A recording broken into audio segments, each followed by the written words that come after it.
Hong Kong, a city where the skyline dazzles with glass towers and neon, a place that seems to pulse with energy and unimaginable wealth.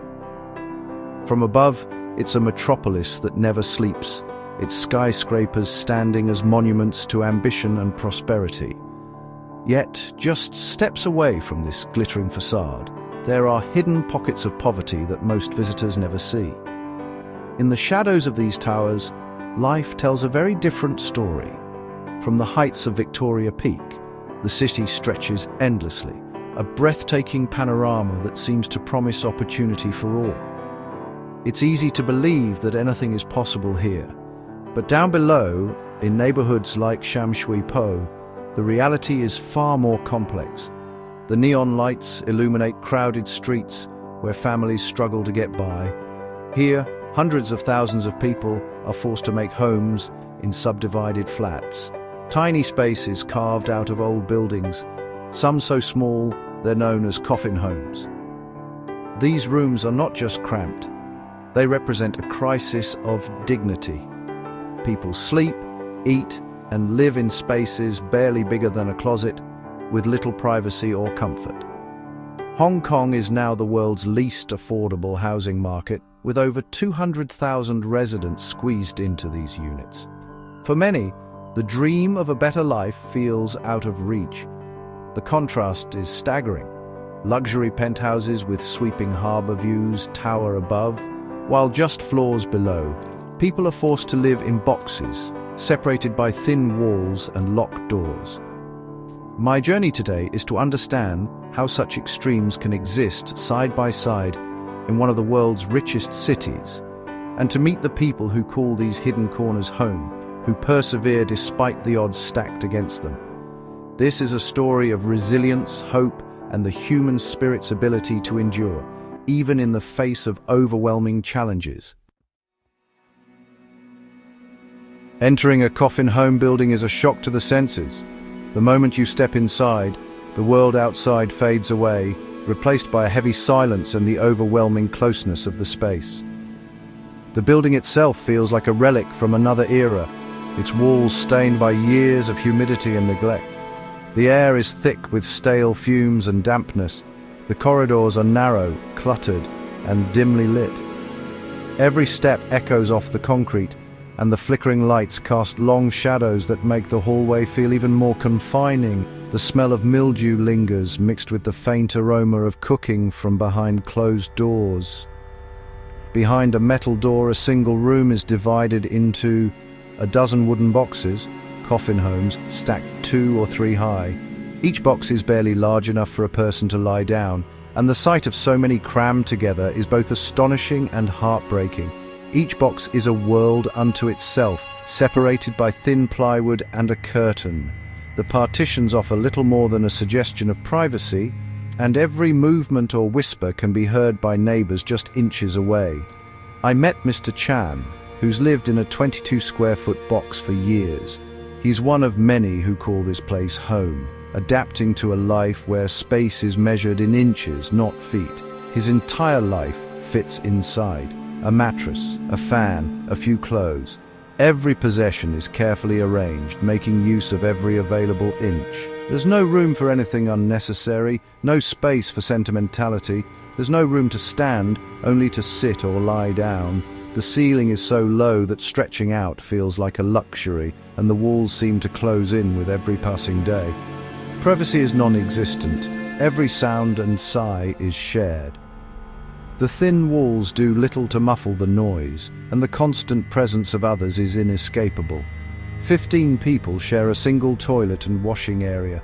The line for the bathroom is a daily ritual, a reminder of how little space and comfort is available to each resident. Daily life means queuing for the bathroom, living in constant proximity, yet feeling profoundly alone. Even surrounded by others, the sense of isolation is palpable, as if each person is trapped in their own invisible box. There's no escape, no sanctuary, just survival. The relentless struggle to maintain dignity in such conditions is written on every weary face. It's a life lived on public display, where privacy is a luxury no one here can afford. Every action, every moment is witnessed by others, leaving little room for personal space or peace. The reality is stark and deeply unsettling. The cramped quarters, the constant noise, and the lack of privacy create an environment that is both physically and emotionally exhausting. This is the hidden world behind Hong Kong's glittering facade, a place where thousands struggle to survive, invisible to the city's bright lights and bustling streets. The statistics are shocking, but numbers alone can never capture the true weight of this crisis. Behind every figure is a life, a story, a daily struggle for dignity and survival. It's the personal stories, the faces behind the statistics, that truly haunt you and linger in your mind long after you've left these narrow corridors. Wong Chi Kong, 76, lives in a space under 50 square feet. His toilet sits beside his bed, and the walls close in around him. To escape the suffocating heat and loneliness, he spends his days in public libraries, searching for a sense of normalcy and relief. Lung Kwong Kuen, once a respected factory manager, now battles bedbugs in a coffin home. He clings to his dignity, even as hope for a better future slips further away with each passing year. Some, 72, pays a third of his meager income for a box he calls his den. Despite the hardships, he remains grateful for even this small space, knowing others have even less. These are the elderly, the single, the workers who once built Hong Kong's skyline and bustling streets. Now many find themselves left behind, their contributions forgotten as the city moves on.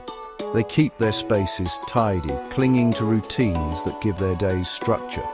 Many wait years, sometimes decades, for a chance at public housing, their hopes pinned on a letter that may never arrive.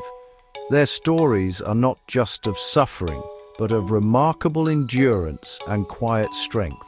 Each day they rise and carry on, despite the odds stacked against them.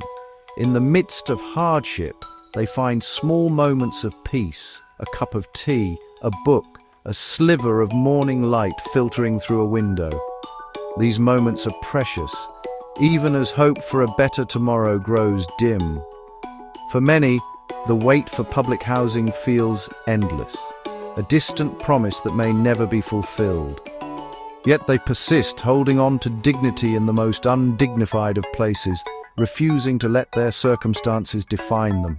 Their resilience is a quiet act of defiance, a testament to the human spirit's ability to endure, adapt, and hope, even in the harshest of conditions.